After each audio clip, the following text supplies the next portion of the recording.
Alright, sorry about that. My phone stopped recording. It was low on battery. So, as I was saying, Noam Chomsky, his theory of universal grammar basically posits that our knowledge of basic language, basic structures of language, is already present in our brain day one when we're born.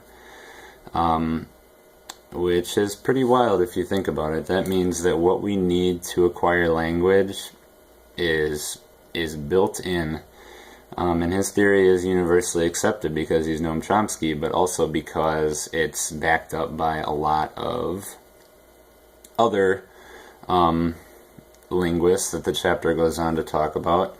One of them is Stromswald, another last name. He or she conducted a study of a lot of, let's say 1 to 3 year olds, I would guess, studying about specifically the children's use of auxiliaries, which I guess is a very complicated system in English. Auxiliaries are a part of speech.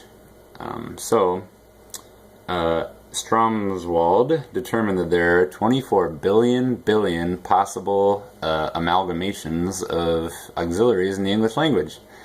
Nevertheless, the toddlers that he or she interviewed only exhibited signs of 100 of those errors. Out of 24 billion, 100 were made by a sufficiently random, cohort of little kids.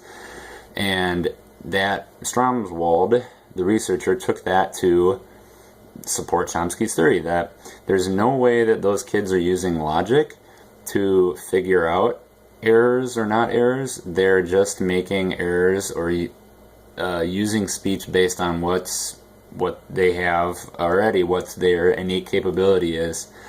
Because statistically speaking, for them to all make the same errors within 100 out of 24 billion is a pretty small percentage.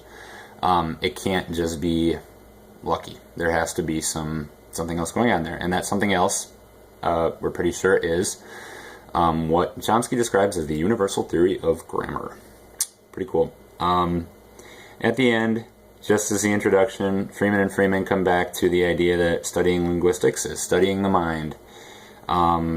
Language is innate in, I think, literally every human being, whether or not they're hearing or not. They still do the same thing with sign language, which is something that the book came back to a couple times, which is pretty cool. All humans do this. All humans have the ability to acquire language. It's innate, and therefore the study of linguistics is the study of all humans, which kind of is their way of, bringing it full circle and justifying what they do.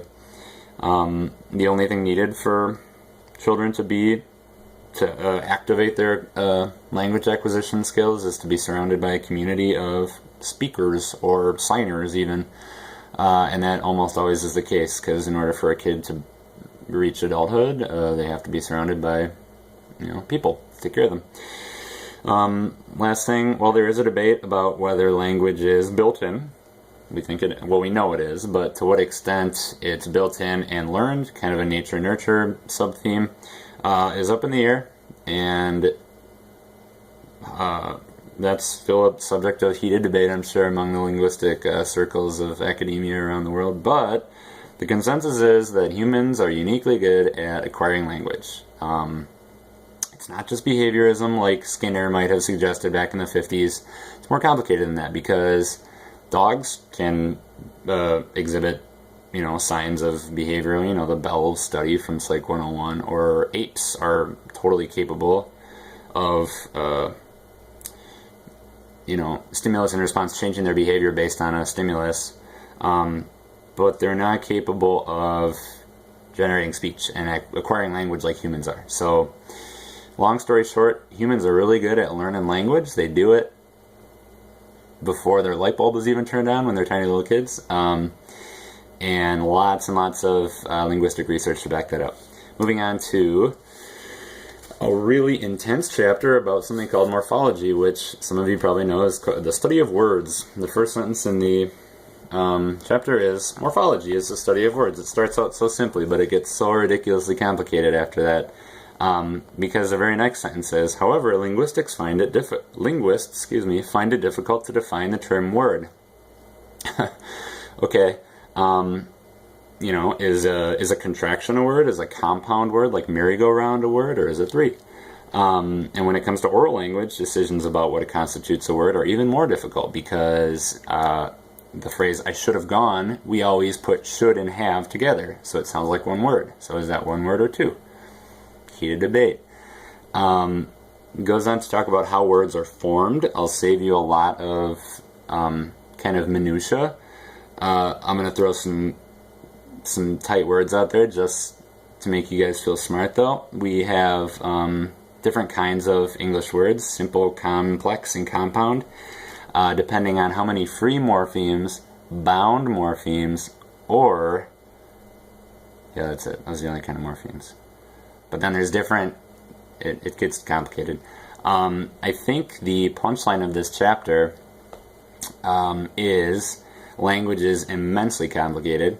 English is complicated in some ways, but in others it's not. It talks about some Bantu languages that are even more so. So yeah, language is super complicated. Languages also can add new words, which is wild. We can make compound words, like putting two words together. We can also borrow words from other languages, like taco. We can derive words, which is the combination of a free morpheme with a derivational affix. Adding a noun with the suffix "er," for example, makes "if I bake," or I guess that'd be a verb. Bake plus "er" makes a baker. We just derived a word. I'm not gonna lie, it's a little highfalutin, but I can absolutely see how more big picture morphology and linguistics is super relevant to what we do as teachers, whether you're teaching kids how to read or whether you're learning another language with kids. This chapter, though, was very dense and very detail oriented. I feel like if you open this book and you read that chapter, you're going to be like, man, okay, like linguistic, nerding out in chapter 7, but in taken in the context of the whole book, it adds some, important details. I think I'd be interested in reading chapter 8, which is in my book, chapter 8, which is called Implications for Morphology for Teaching Reading and Teaching a Second Language, which might be a little bit more immediately relevant to our work as teachers. But the first chapter I read, chapter 1 in my book, was super interesting, and kind of set the stage for, I'm sure, what we'll be talking about for more of in this class. So that's all I have. Looking forward to seeing your videos and hearing what you guys have to say about mine. Thanks.